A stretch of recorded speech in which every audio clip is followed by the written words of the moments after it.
vamos con la conclusión de esta serie el día 25. Como decía mi esposa, el día 25 tenemos aquí una reunión.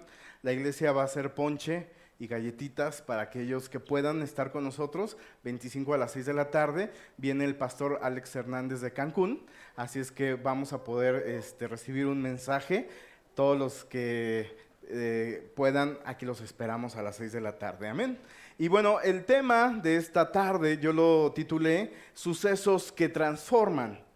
Algunos de los que estamos aquí en algún momento de su vida tuvieron que vivir un suceso que cambió por completo sus vidas, ¿sí? Puede ser desde un mal paso, ¿verdad, Caro? Que a veces transforma toda tu vida, todo tu ritmo de trabajo, sucesos que pueden cambiar aún la historia de la humanidad, ¿verdad? Como un virus pudo cambiar, ¿verdad?, la mentalidad de muchos de nosotros, de la forma en la que vivimos, una guerra, sucesos pueden transformar. Y a veces pensamos que tienen que ser sucesos grandes, pero hay sucesos que no vemos o no nos percatamos y están esperando que tú abras tus ojos para darte cuenta que Dios está obrando un plan en tu vida. Ahí es cuando la iglesia dice: amén, pastor, amén. Yo quiero que Dios obre, porque necesito que Dios obre. Y miren, vamos a leer esta porción de la palabra, Mateo 2, capítulo 1, al capítulo 2 del 1 al 11, si me siguen con la lectura, dice así: Cuando Jesús nació en Belén de Judea, en días del rey Herodes, vinieron del oriente a Jerusalén unos magos, diciendo: ¿dónde está el rey de los judíos que ha nacido? Porque su estrella hemos visto en el oriente y venimos a adorarle. Oyendo esto, el rey Herodes se turbó y toda Jerusalén con él. Y quiero que volvamos a leer esa palabra que dice: se turbó. ¿Algo ha turbado tu vida?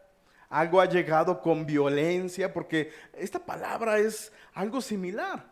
La vida del rey de Herodes quizá en ese momento era tranquila, normal, pero algo vino y le movió el tapete. Dice la Biblia que se turbó él y todo Jerusalén. ¿Sí? Porque era una noticia fuerte para él, para su gobierno, pero también era fuerte para el pueblo de Israel, porque les recordó la promesa que Dios le había dado al pueblo de Israel. Versículo 4, y convocado todos los principales sacerdotes y los escribas del pueblo, le preguntó de dónde había de nacer el Cristo. Ellos le dijeron: en Belén de Judea, porque allí está escrito por el profeta: y tú, Belén, de la tierra de Judá, ¿no eres la más pequeña entre los príncipes de Judá? Porque de ti saldrá un guiador que apacentará a mi pueblo Israel. Entonces Herodes, llamando en secreto a los magos, y aquí quiero hacer un paréntesis, la realidad es que no eran magos, eran sabios, eran, por así decirlo, lo que hoy llamamos científicos o astrólogos. Indagó de ellos diligentemente el tiempo de la aparición de la estrella, y enviándolos a Belén dijo: id allá y averiguad con diligencia acerca del niño, y cuando le halléis, hacédmelo saber, para que yo también vaya y le adore. Ellos, habiendo oído al rey, se fueron, y de aquí la estrella que habían visto en el oriente iba delante de ellos, hasta que llegando se detuvo sobre donde estaba el niño, y al ver la estrella se regocijaron con muy grande gozo. Y al entrar en la casa, vieron al niño con su madre María, y postrándose lo adoraron, y abriendo sus tesoros le ofrecieron presentes: oro, incienso y mirra. Vamos a orar, ¿qué les parece? Vamos a pedirle a Dios que hable a nuestro corazón, porque yo sé que hoy Dios tiene un mensaje no solo para mí, sino también para tu vida. Padre, hoy te pedimos, Espíritu Santo, que te muevas en esta tarde con libertad en la vida de cada uno de mis hermanos y que tú toques nuestros corazones, que abras nuestros sentidos y que tu Espíritu, Señor, nos muestre, nos incite a conocer esas palabras que necesitamos, Señor. En el nombre de Jesús oramos. Amén y amén. Hay momentos, iglesia, en nuestra vida donde creemos que las cosas han sido muy difíciles y hasta hay momentos donde decimos, es que ya más difícil ya no puede ser. O sea, ya estamos así al borde, ¿verdad? Y anhelamos que algo suceda. ¿Cuántos anhelan que las cosas cambien? Pues yo creo que la mayoría, ¿no? Los que estamos pasando por pruebas, por circunstancias que nos hacen acelerarnos, nos hacen preocuparnos, que sentimos que perdemos, que sentimos que se acaba todo, anhelamos que algo suceda. Y esperamos que Dios haga algo, porque nos han dicho, ¿verdad? El pastor ha predicado que Dios está haciendo su obra, ¿verdad? ¿Cuántos han escuchado? Es que Dios está obrando su perfecta voluntad. Lo hemos escuchado muchas veces. Es que sí sé que Dios está obrando, pero no vemos que pasa nada. O sea, me siguen cobrando, me siguen llegando avisos, sigo teniendo problemas, mis hijos no quieren nada con Dios, entre mi esposo y yo estamos peor, solo hay gritos, solo hay pleitos, y dices, no veo que Dios esté haciendo nada. Y hasta podemos querer, sí, que las cosas cambien, pero aquí viene una situación. ¿Qué estás haciendo tú para que suceda el cambio? Porque es verdad, Dios está obrando su perfecta voluntad. ¿Cuántos dicen amén? ¿Cuántos dicen amén? Amén. Dios está obrando. Pero miren, también es necesario que nosotros hagamos algo. Si tú no cooperas, si tú no, algunos podríamos decir, si no das tu brazo a torcer, no va a pasar absolutamente nada. Yo de joven aprendí y estoy seguro que Dios es el que transforma el corazón del hombre, que ha transformado el mío, ¿sí? Y aún en tiempos de mucha indiferencia a Dios, Dios seguía operando en mi corazón. Yo creo en un Dios que tiene un plan para mi vida. Y créanme, hay veces que no estoy muy de acuerdo. A veces yo digo, a ver Dios, no te entiendo. O sea, tú me prometiste esto y yo oré, yo busqué de ti, pero como que las cosas no se están dando como yo me imaginé que querían ser. O sea, por eso digo, a veces no estoy muy de acuerdo con lo que estás haciendo. Y a veces hasta me molesta que no sea a mi manera. ¿Habrá aquí alguien que diga, es que a mí también me cuesta como que creer también que las cosas después de todo las cosas van a funcionar, o que las cosas van a ser para bien, ¿no? Y es que el punto es no enfocarnos, o sea, yo por eso tengo que calmarme y recordar que Dios está haciendo su perfecta voluntad. Y Dios va a Dios va a transformar las cosas. Dios va a cumplir su obra en mi vida, va a cumplir la obra en la gente que yo amo. ¿Y por qué no? Voltea con el que está al lado, con esa persona también. Con el que tienes a un lado que no quiere nada quizá con Dios, que lo trajiste a rastras, ¿verdad? Casi. Les decía en la mañana, hubo un momento en mi vida que yo ya no quería ir a la iglesia. Y mi papá me sentó y me dijo, tienes que ir los domingos. Y yo, ok, pero ¿qué gano yo si voy los domingos? Hoy yo les podría decir, ¿cómo fui capaz de eso? Pero a veces en nuestra ignorancia somos así. Queremos un beneficio, sin darnos cuenta que nuestro mayor beneficio es buscar y encontrar a Dios. Ahora, tenemos que estar abiertos al plan de Dios. ¿Cuántos quieren un cambio en sus vidas, sinceramente? A ver, con franqueza, que puedan levantar su mano y decir, yo quiero un cambio de Dios para mí. Yo necesito un cambio. Ya no me gusta cómo estoy pensando, ya no me gusta la manera en que estoy haciendo las cosas. Ya en casa las cosas ya se están en fricción. Necesitamos un cambio. Ok, entonces tienes que estar abierto al plan de Dios. ¿Sí? Tienes que decir, ok, eso no, gracias. Solo los versículos. El pueblo judío tenía una promesa, como te comentaba.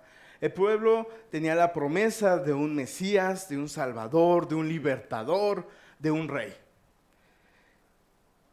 Y ellos esperaban quizá que naciera en una gran ciudad, que naciera en un lugar quizá lujoso. Ellos esperaban que quizá viniera de una familia respetable o de un gran apellido. No sé cómo en ese momento cómo pensaba el pueblo judío, pero nunca se esperaban que naciera en Belén. Hasta había un dicho que decían, pues de Belén qué bueno puede salir. Dios obra, entonces, estamos entendiendo que Dios obra de manera misteriosa y muchas veces de la manera en la que menos esperamos. Vamos a ver en José, en María, en los sabios, en los pastores, cómo Dios obró en cada una de sus vidas. ¿Tú crees que era la misma circunstancia de María que la de José? En nada era lo mismo, porque en primera ellos no estaban casados todavía. Y María ya estaba esperando a Jesús. ¿Sí? Vamos a leer rápidamente, por favor, Lucas 1, del 30 al 38. Y dice así: no tengas miedo, María, Dios te ha concedido su favor, le dijo el ángel. Quedarás encinta y darás a luz un hijo y le pondrás por nombre Jesús. Él será un gran hombre y lo llamarán Hijo del Altísimo. Dios el Señor le dará el trono de su padre David y reinará sobre el pueblo de Jacob para siempre. Su reinado no tendrá fin. Imagínate que Dios te diera una promesa para tus hijos.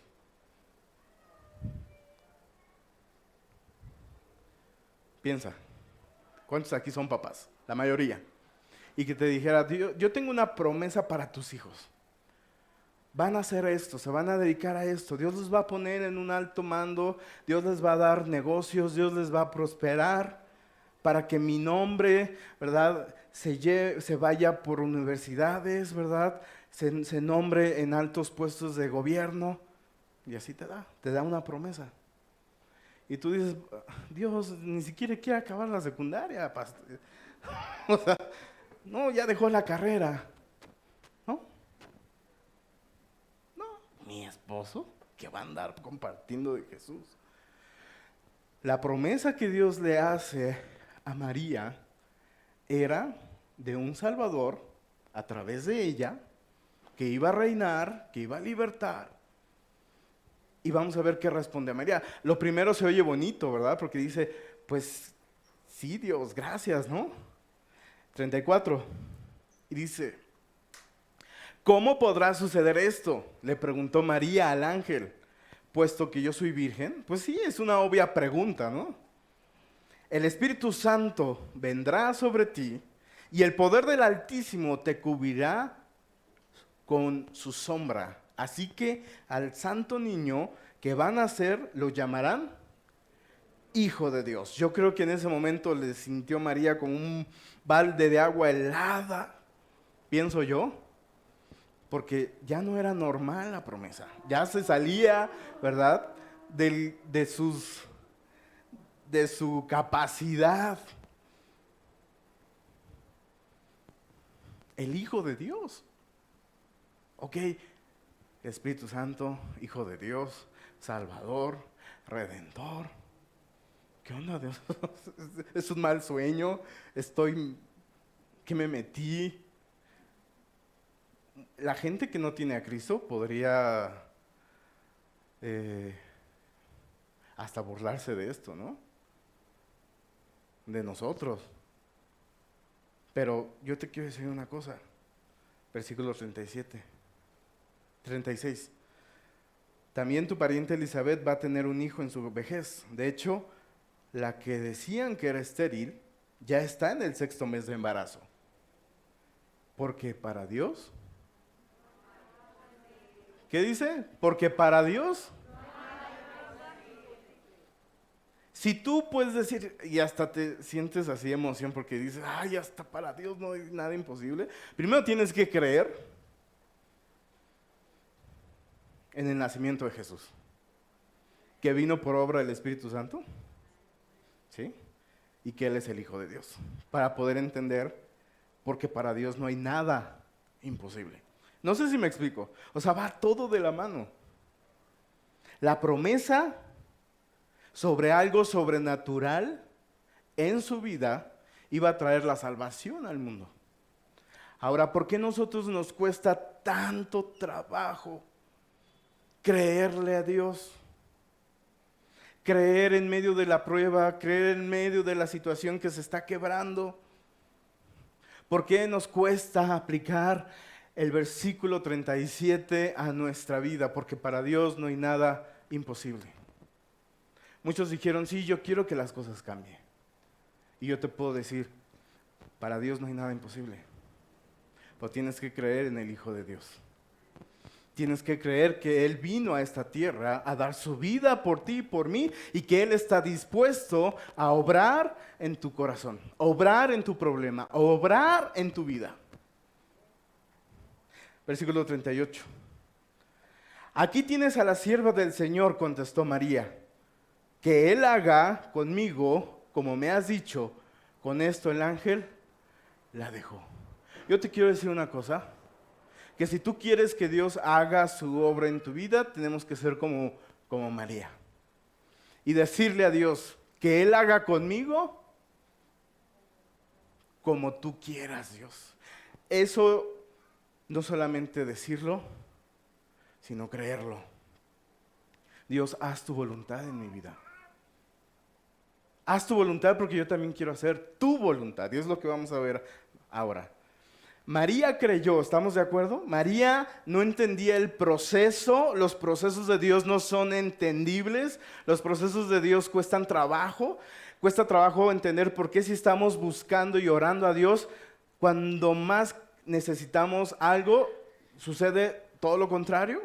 Les decía en la mañana, yo oraba a Dios hace 8 años y le decía, Señor, yo te quiero servir más, yo quiero generar más ingresos, yo quiero un mejor trabajo, me estaba yendo bien en el trabajo, a la semana o al mes, no recuerdo, que me corren del trabajo, y yo le dije, Dios, ¿qué onda? O sea, no era lo que yo te pedí, no me gusta que hagas las cosas así, yo estaba bien, me estaba yendo bien, y ahora yo quería que de esta manera yo siguiera creciendo y darte a ti, pero volvemos al punto. No entendemos el proceso de Dios porque somos humanos y nuestra forma humana es natural y la de Dios es sobrenatural. Ella, María, estuvo dispuesta a hacer la voluntad de Dios a pesar de las consecuencias. ¿Estás dispuesto a hacer la voluntad de Dios a pesar de las consecuencias? Esa es una buena pregunta. Para aquellos que dicen, sí, Señor, yo quiero que hagas tu voluntad en mi vida. Así es que aguas. Para los que están orando, porque que Dios haga su voluntad es, órale, las cosas van a cambiar. Voy a transformar lo que ha dejado de ser transformado. Porque una persona, un cristiano que no es transformado eventualmente o constantemente, quiere decir que está añejado en una manera y en una forma de pensar. Y Dios en su palabra dice que Él continuamente renueva las cosas en la vida. Él transforma, renueva nuestra mente todo el tiempo. ¿Sí? Tenemos que permitir que nuestra mente sea renovada todo el tiempo. Mateo 1, 18 al 24, lo leemos, dice, este es el relato de cómo nació Jesús el Mesías. Su madre María estaba comprometida para casarse con José, pero antes de que la boda se realizara, mientras todavía era virgen, ¿quién? Muy bien. Quedó embarazada mediante el poder del Espíritu Santo. José, su prometido, era un hombre justo. ¿Cómo era José? Justo. Quiero que te acuerdes de esta palabra y de esta característica de José. Y no quiso avergonzarla en público. Por lo tanto, decidió romper el compromiso. ¿En qué? En privado. Hasta ahí vamos a leer. Dice la Biblia que José era un hombre justo. Y la tradición judía era que si la mujer no era pura, entonces él podía decir, gracias, que te vaya bien, échale ganas, yo me puedo retirar. ¿Por qué? Porque pues ya estás embarazada. O sea, la tradición es la tradición, yo me lavo las manos, tengo todo el derecho y pues arréglatela sola. Esa era la tradición. Y esa era, dice la Biblia, que era lo qué? Lo justo. 20, versículo 20. Mientras consideraba esa posibilidad, un ángel del Señor se le apareció en un sueño. José, hijo de David, le dijo el ángel, no tengas miedo de recibir a María por esposa, porque el niño que lleva dentro de ella fue concebido por el Espíritu Santo. Y tendrá un hijo y lo llamarás Jesús, porque él salvará a su pueblo de sus pecados. Todo eso sucedió para que se cumpliera el mensaje del Señor a través del profeta. Miren, la Virgen concebirá un niño,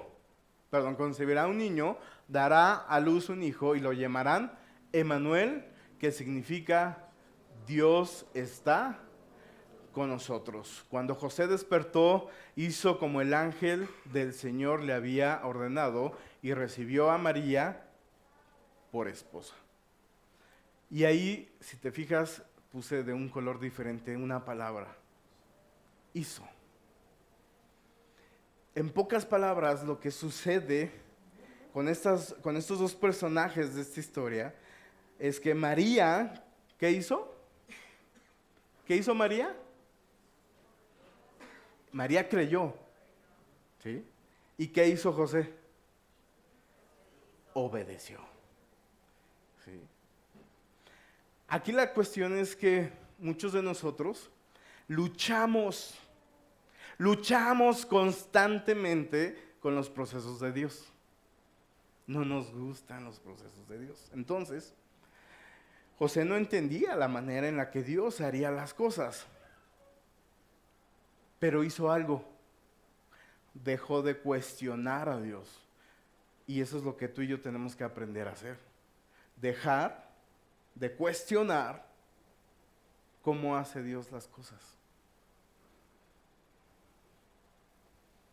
¿Por qué tan serios? Ya no les gustó, ¿verdad? Es que es la realidad. Dejar de cuestionar a Dios es decir, ok, te creo, Dios. Soy obediente, voy a ser obediente. Me voy a dejar de quejar todo el tiempo. Voy a dejar de hablar mal. Voy a dejar de pensar en esta situación. Voy a dejar de llenar mi corazón, mi mente y mis pensamientos de ira, de obsesión contra. y voy a permitir que tu obra se haga en mi vida. Porque tú quieres que la otra persona cambie, tú quieres que otras autoridades cambien, tú quieres que los demás cambien, pero Dios quiere hacer la obra en ti, no en los demás. Primero es en ti. Dios te está hablando primero a ti. ¿Tú quieres que tu esposo cambie? Primero cambia tú. ¿Tú quieres que quizá en la economía cambie? Ordena tu economía. Ordena tus cuentas. ¿Tú quieres que un negocio prospere? ¿Qué tanto le estás tú dando de tiempo a tus negocios y qué le estás dando de tiempo a Dios? Eso lo hemos aprendido nosotros en el negocio que tenemos. Nos gusta mucho nuestro trabajo y terminamos el día viernes cansados porque nuestro trabajo es muy físico. Y todavía el sábado hay que hacer eventos en la iglesia, todavía el domingo hay que tener el servicio, otros vienen a tocar, pero ¿sabes por qué? Porque sabemos que lo que tenemos proviene de Dios. Y si dejamos un momento de servir a Dios, entonces nos salimos del propósito. Hemos entendido que el propósito de nuestras vidas es honrar y adorar a Dios. Lucas 2, del 10 al 15. Pero el ángel les dijo: no temáis, porque he aquí os doy nuevas de gran gozo, que será para todo el pueblo, que os ha nacido hoy en la ciudad de David un Salvador, que es Cristo el Señor. Esto os servirá de señal: hallaréis al niño envuelto en pañales, acostado en un pesebre. Y repentinamente apareció con el ángel una multitud de huestes celestiales, que alababan a Dios y decían: gloria a Dios en las alturas y en la tierra paz, buena voluntad para con los hombres. Sucedió que cuando los ángeles se fueron de ellos al cielo, los pastores se dijeron unos a otros: pasemos pues hasta Belén y veamos esto ha sucedido, que el Señor nos ha manifestado. Estaba hablando de los pastores, ¿verdad? No los pastorcitos que ponen en el nacimiento, eran unos pastores que también estaban en espera de esa señal. Dice que se le apareció no un ángel, sino una, ¿qué? Huestes celestiales, o sea, no 5 ni 10, o sea, estamos hablando de una cantidad excesiva de ángeles. Qué incrédulos se habrían estado los pastorcillos, ¿verdad? Para necesitar una huestes de ángeles. Pero bueno, se les aparecieron, dándoles la señal. Y miren, muchos de nosotros nos acercamos a Dios porque Dios haga cambios, milagros. Y no está mal, Dios es un Dios de milagros.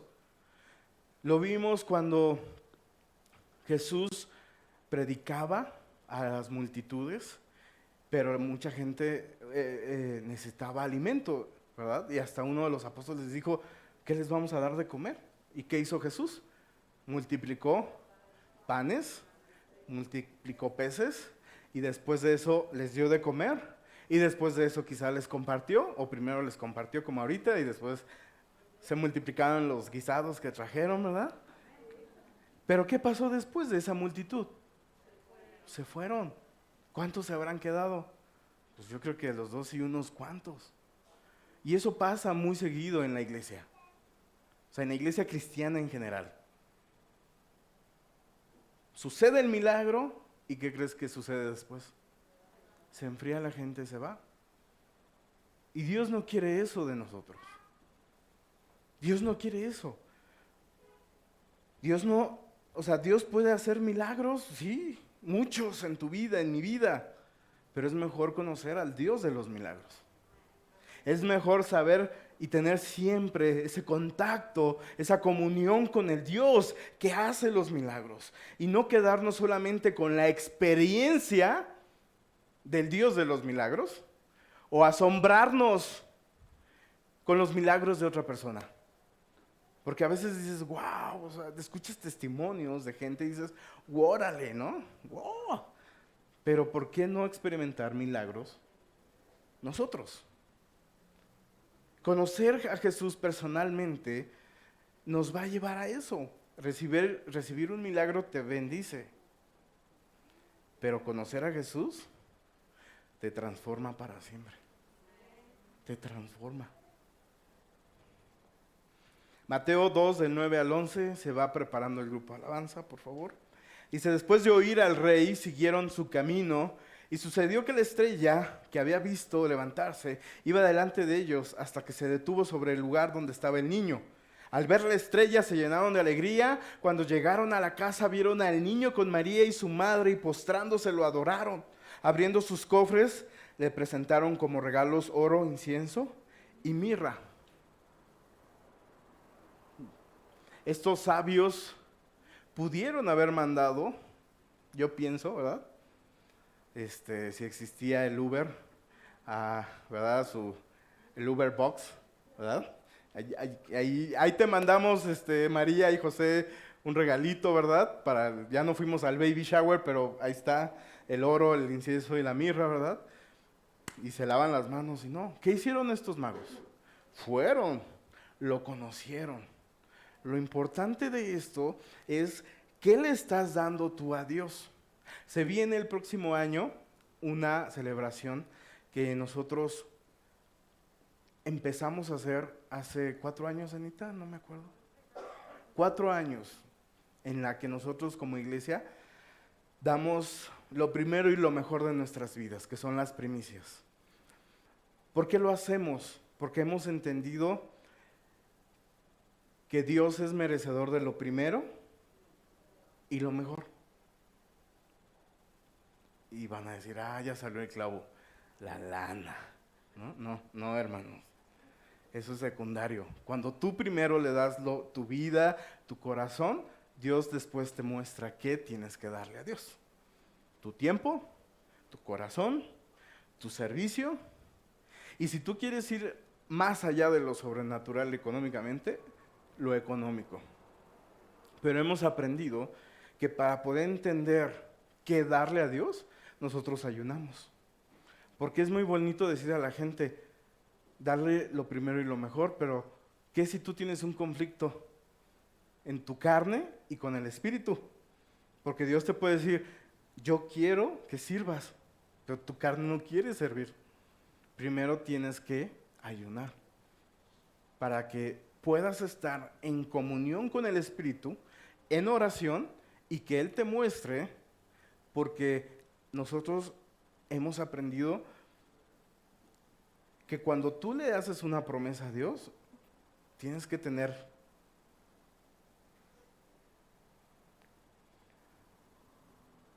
la fuerza, el compromiso para cumplir tus palabras, porque Dios nunca te ha dejado.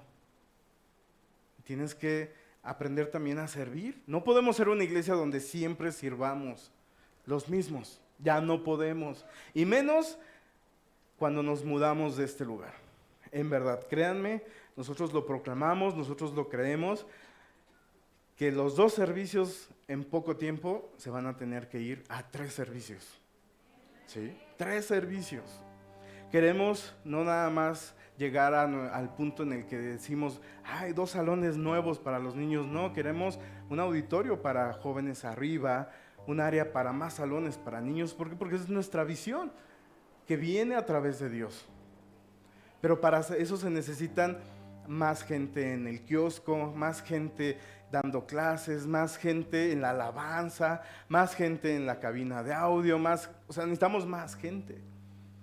Por eso es que necesitamos gente que se quiera comprometer. No de palabra. Por eso ayunamos. Nos tomamos 21 días ayunando de diferentes formas, con un plan de oración, en la que Dios abre nuestro entendimiento y Dios nos muestra hacia dónde ir. Por eso es que Dios transforma vidas. ¿Cuántos dicen amén? Hay cosas que no entendemos, así es que mi consejo es: entrégale a Dios tu vida hoy. Deja que Él haga su obra. Yo sé que no entiendes sus procesos, pero Él, conforme tú lo busques, va a aclarar tus pensamientos. En verdad. No, pastor, es que yo tengo esta carga, porque no puedo dejar esto, porque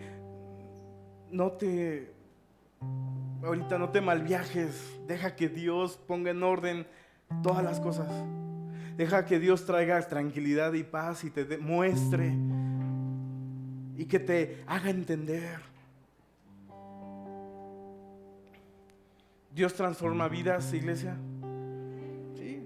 Dios quiere que aprendas a escucharlo, que pongas atento tu voz, tu oído. ¿Sí? Y para cuando tú pones atento tu oído, vas a recibir de Dios indicaciones. Él te va a mostrar, ¿verdad?, de las cosas que tienes que ser obediente y que tienes que entregarle a Dios por completo. Hay muchas cosas que tú le tienes que entregar a Dios, que están arraigadas, que están así. ¿Han visto las raíces? Sí, que están así arraigadas a tu vida, y que Dios dice: entrégamelas. Eso te está asfixiando, te está ahorcando, y Dios te dice: ya, suéltalas. Y es ahí cuando empiezas a obedecer y decir: ok, voy a ceder, voy a dejar que tú hagas tu obra, Dios. Pero eso no, Dios no te va a obligar. Dios no te obliga a venir a esta iglesia. Dios no te obliga a nada. Uno aprende a ser obediente porque anhela más de Dios, porque quiere ver un cambio, porque ya está harto de la situación. Por último, Dios transforma vidas. ¿Cuántos dicen amén? Dios quiere que tengas un encuentro personal con Él todos los días de tu vida, todos los días. No basta con venir un día al encuentro, 3 días al encuentro y ya se acabó. No basta con esto. Deja de ponerle pretextos a Dios. Abre tu corazón. Deja de ser tan duro, porque muchos nos endurecemos, ¿verdad? Muchos somos escépticos, muchos somos sarcásticos aún con las cosas de Dios. Empieza a creer. Sé como María. Pues yo no sé cómo le vas a hacer, Dios. Este hijo necesita un padre. Yo no sé cómo voy a quedar embarazada. Pero tú dices que el Espíritu Santo, órale. Tú dices que José. Tú dices que yo tengo que ser el padre. Baja. Tú dices que Él va a ser el Salvador, el Rey, el Mesías. Tenemos que ser como ellos. Creer. Eso es la Navidad. No son los regalos, no son el arbolito, eso es bonito, eso se quita y se guarda y se empolva. Es lo que tú le puedas compartir a tu familia estos días. ¿Cuántos no recibimos familia en casa? ¿O cuántos no vamos con la familia? Deja de poner pretextos. Y por último leo Mateo 1:23. Dice: miren, la Virgen concebirá un niño, dará a luz un hijo, y lo llamarán Emmanuel, que significa Dios está con nosotros. Eso es la Navidad, que Dios está con nosotros. No solo en esta época de diciembre, no cuando pasa, ¿verdad?, Halloween y dices ya es Navidad. No, Dios está con nosotros siempre, todo el tiempo. Aunque haya tormenta, aunque haya dificultad, Dios está conmigo siempre. Esa es una forma de vida, saber que Dios está contigo siempre. Vamos a ponernos en pie y vamos a orar y vamos a dar gracias.